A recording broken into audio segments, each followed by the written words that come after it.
That was a bath towel. It cost nothing. It sat in the bin bag. And today it holds $40 of roses like something carved from solid stone. Everything here is cement plus something you already own. No molds to buy, no tools to hunt down, and by the end, you will have 10 pieces worth real money. The mix is the only thing worth getting right. Cement and water at the thickness of pancake batter, never soup, because a runny mix slides off and cures crumbly. Idea 1, and the place to start if cement is new to you. Take a worn bath towel, because thin, tired fabric drinks the mix far better than anything fluffy. Drape the soaked towel over an upturned bucket and let the folds fall where they want. Fussing with them kills the effect, because accidental creases are what read as stone. Give it a full day in the shade. Direct sun dries the outside before the core sets, and you get hairline cracks that open wider through the first winter. Drill one drainage hole through the base, then plant it. That is the whole project, and nobody who sees it ever guesses the thing began life in a laundry cupboard. Idea 2 draws more questions than anything else I make. 2 ordinary washing up gloves, filled to the fingertips, become a pair of stone hands that hold your plants. Tap the filled glove against the bench before you tie it. Trapped air rises out, and skipping that step leaves hollow fingertips that snap off the moment you move them. Sand is the entire trick. Bury the glove halfway with the palm facing up so it holds that cupped shape overnight instead of flattening into a gray pancake. Peel the rubber away and the detail underneath is startling. Leave the gray raw rather than painting it, because bare cement reads as old carved stone and paint reads as plastic. Idea 3 fixes the worst garden cliche there is. Everybody paints old tires, and the result always looks like glossy rubber sitting in the corner of a school playground. Skim a thin coat straight onto the wet rubber and work it in by hand. 2 millimeters covers it, and pushing the mix deep into the tread is what sells the illusion. Stack 2 coated tires and cap them with a round paving slab. You now own a pedestal, and nobody has ever once guessed what is holding it up. Fill the middle with soil for a raised bed, or drop a small solar pump inside and run it as a fountain. Either way, it will outlast the fence around it. Idea 4 costs almost nothing and gets photographed more than the rest.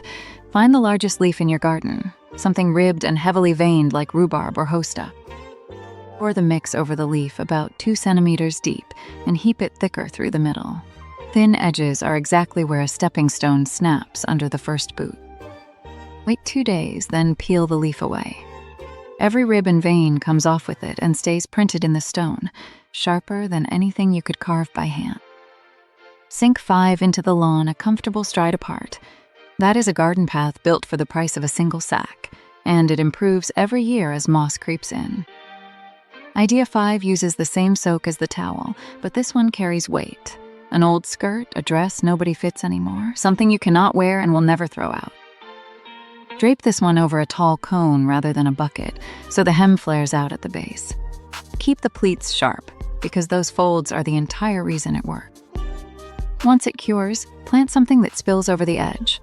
Trailing lobelia or ivy tumbling down the stone folds finishes the shape in a way an upright plant never will.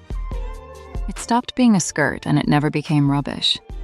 Mine stands where the gravel path meets the roses, and it is the first thing every single visitor asks about. Before the second half, tell me down in the comments which piece you are making this weekend. I read every one, and the next video gets built from whatever wins. Idea 6 turns a balloon into light. Blow one up to roughly the size of a football, then soak an old lace curtain in a mix thinned down closer to cream. Wrap the lace around the balloon and leave real gaps.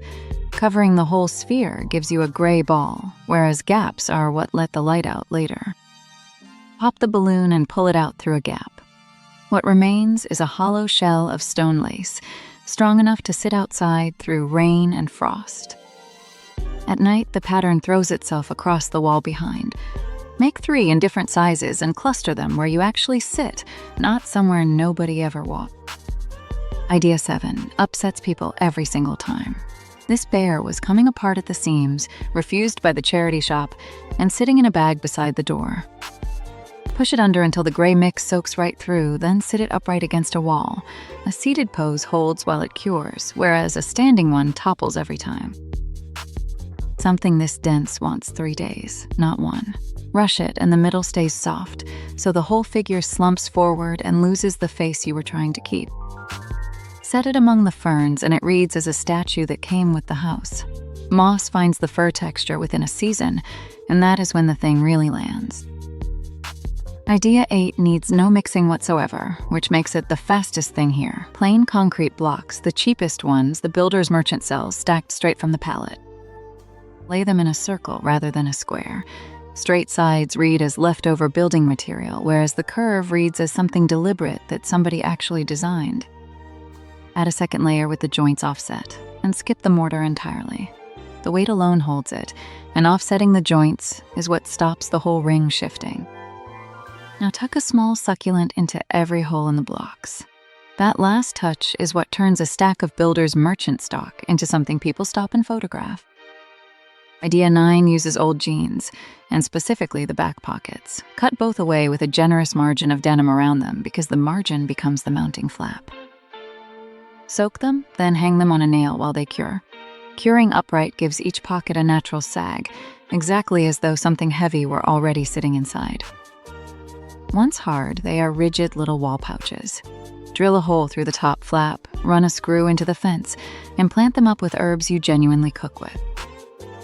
A row of 5 along the fence gives you a herb wall for the price of jeans you would never wear again, and it looks deliberate rather than thrifty. Idea 10, the one I promised. 2 old interior doors, the kind that lean at the back of a shed for years because throwing away a door feels genuinely wasteful.